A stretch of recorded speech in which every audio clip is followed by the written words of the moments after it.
Chegamos ao 10º dia dessa maratona abençoada do Salmo 91. E hoje a gente vai estudar os versículos 7, 8 e 9, que diz assim: 1000 cairão ao teu lado e 10.000 à tua direita, mas tu não serás atingido. Somente com os teus olhos olharás e verás a recompensa dos ímpios.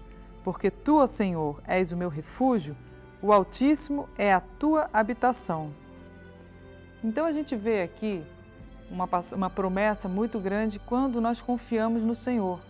Ainda que a gente veja 10.000 ao nosso lado sendo atingidos, 1.000 caindo ao nosso lado, 10.000 à direita, nós não seremos atingidos. Isso é algo assim tremendo, mas ao mesmo tempo é uma promessa que nós precisamos guardar no coração para o dia mau. Pedro, quando começou a andar sobre as águas, ele começou bem. Jesus disse, vem. Ele começou a andar sobre as águas, mas de repente ele começou a prestar atenção no tamanho das ondas do mar, na força das águas, no vento, e aí ele começou a afundar. Para nós sermos protegidos no dia mau, é necessário que a gente faça aquilo que está escrito no versículo 9.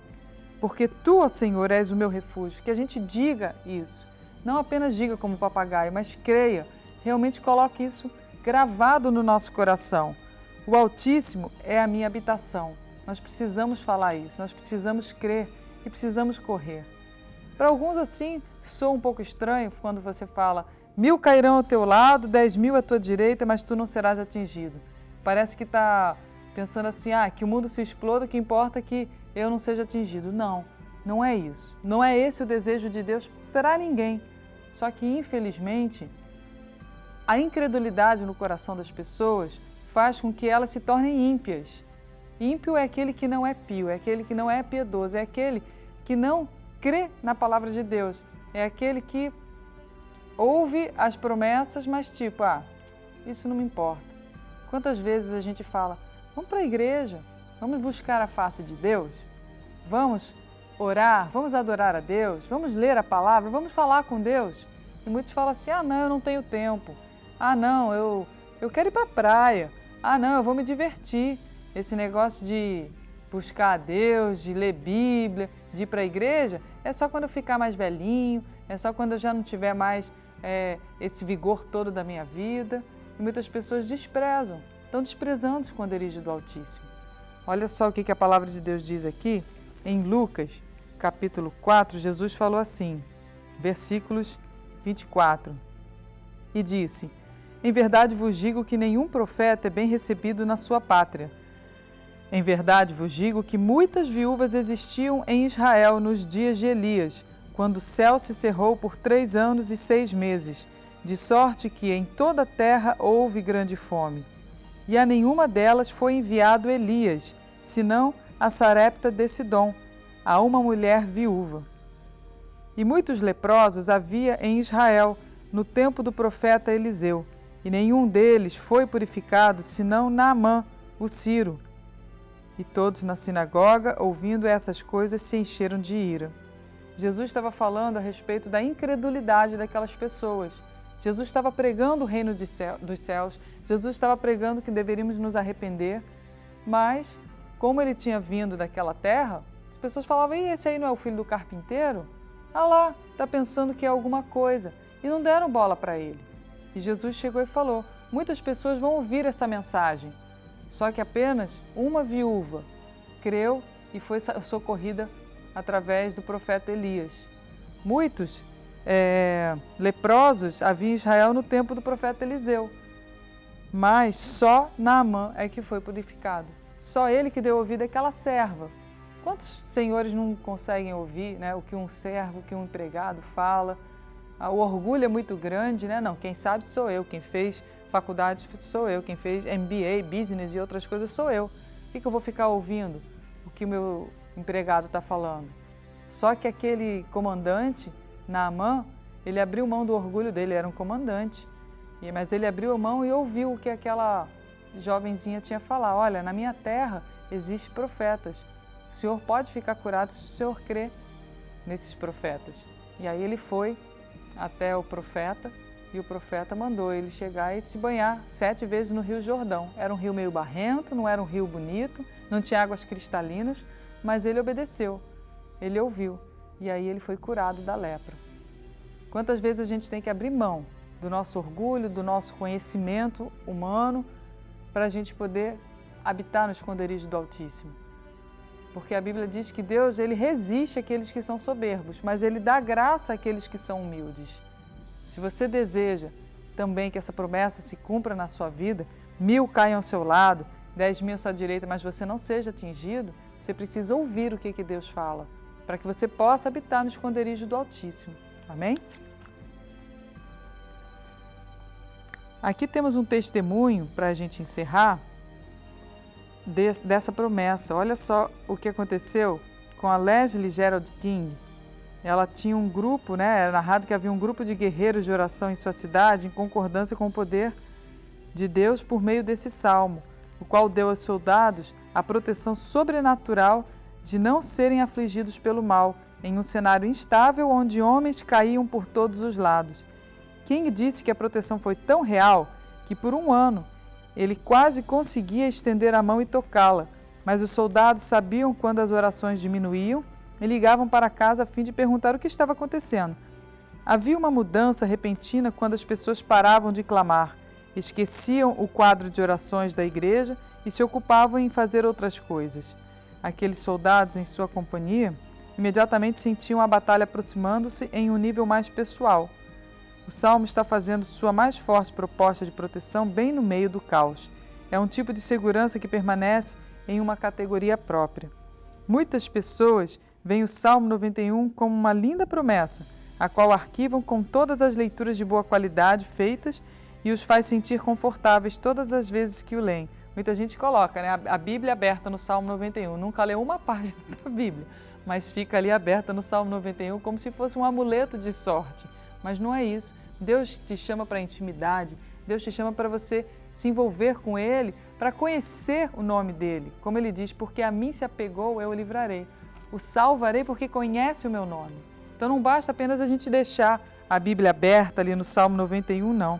Nós precisamos viver essas promessas, E as palavras que não são de conforto e aflição, mas são livramentos da aflição. Esse salmo não promete que as coisas ruins não vão acontecer. Você vai ficar numa redoma de vidro e nenhum mal vai tentar chegar à sua vida, nada vai acontecer no mundo, tudo vai ser como aquelas propagandas de carro em que a pessoa está dentro do carro, o mundo está explodindo ao redor, mas ela dentro do carro está em outro mundo. Não é isso. O mal virá, o dia mal Jesus disse que ele viria, por isso nós precisávamos nos revestir de toda a armadura de Deus.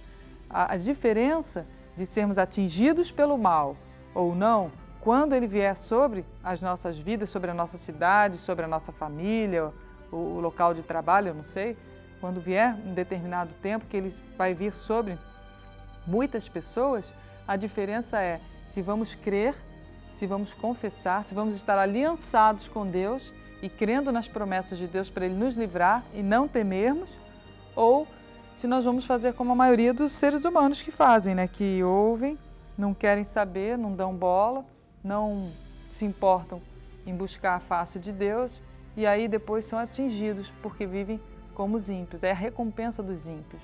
Infelizmente, Deus não quer que você seja ímpio. Deus não quer que você sofra o mal. Entende isso?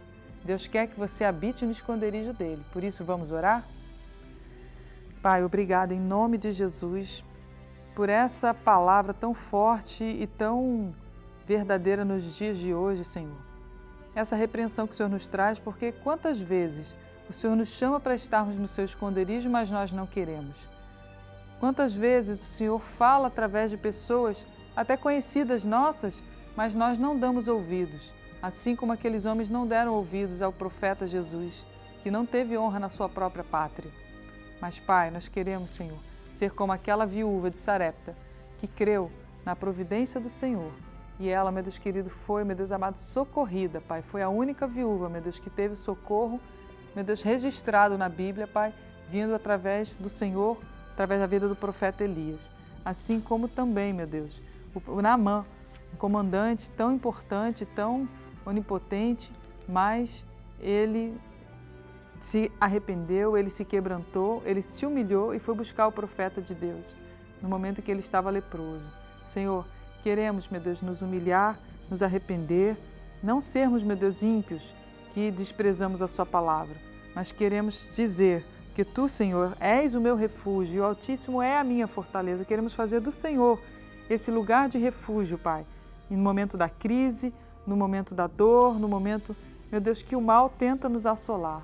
E o Senhor, meu Deus querido, meu Pai, promete que 1000 cairão ao nosso lado, 10.000 à nossa direita, mas nós não seremos atingidos. É um sobrenatural que vem. Por isso, Senhor, te agradecemos pelas suas promessas.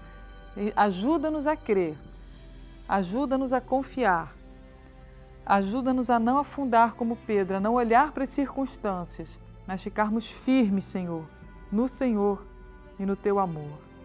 Porque a Sua palavra diz: aquele que habita no esconderijo do Altíssimo, à sombra do Onipotente descansará. Direi do Senhor: Ele é o meu Deus, o meu refúgio, o meu rochedo em quem confio, porque Ele me livra do laço do passarinheiro e da peste perniciosa. Ele me cobre com suas penas, e debaixo de suas asas estarei seguro. A sua verdade é escudo e broquel. Não temerei espanto noturno, nem seta que voe de dia, nem peste que ande na escuridão, nem mortandade que assole ao meio-dia. 1000 cairão ao meu lado, 10.000 à minha direita, mas eu não serei atingido. Somente com os meus olhos olharei e verei a recompensa dos ímpios, daqueles que não creram e desprezaram esse socorro de Deus. Senhor, quero sempre dizer: Tu, Senhor, és o meu refúgio e o Altíssimo é a minha fortaleza. E assim o Senhor promete que nenhum mal me sucederá, nem praga alguma chegará à minha tenda, à minha casa, porque aos seus anjos dará ordem ao meu respeito, para me guardar em todos os meus caminhos. Eles me susterão para que eu não tropece em pedra. Pisarei o leão e a áspide, calcarei aos pés o filho do leão e a serpente, porque tão encarecidamente me amou. Eu também o livrarei, é o que o Senhor diz de nós. O salvarei porque conhece o meu nome. Ele me invocará, e eu responderei. Na angústia estarei, livrá-lo-ei e o glorificarei. Dar-lhe-ei abundância de dias, e lhe mostrarei a minha salvação. Obrigada, Senhor, por cada promessa, em que a gente possa cada dia mais nos apegarmos a Ti, para vivermos todas essas promessas, porque é a Sua plena e maior vontade, que não sejamos ímpios, mas possamos dar ouvido, Senhor, à voz do Teu Espírito nesses dias. Muito obrigada, Senhor, e amém. Amém? Que o Senhor possa ser sempre o seu refúgio, a sua fortaleza, e que a impiedade sempre esteja longe do seu coração, para que você possa ser guardado no dia mau. Deus te abençoe e até o próximo programa.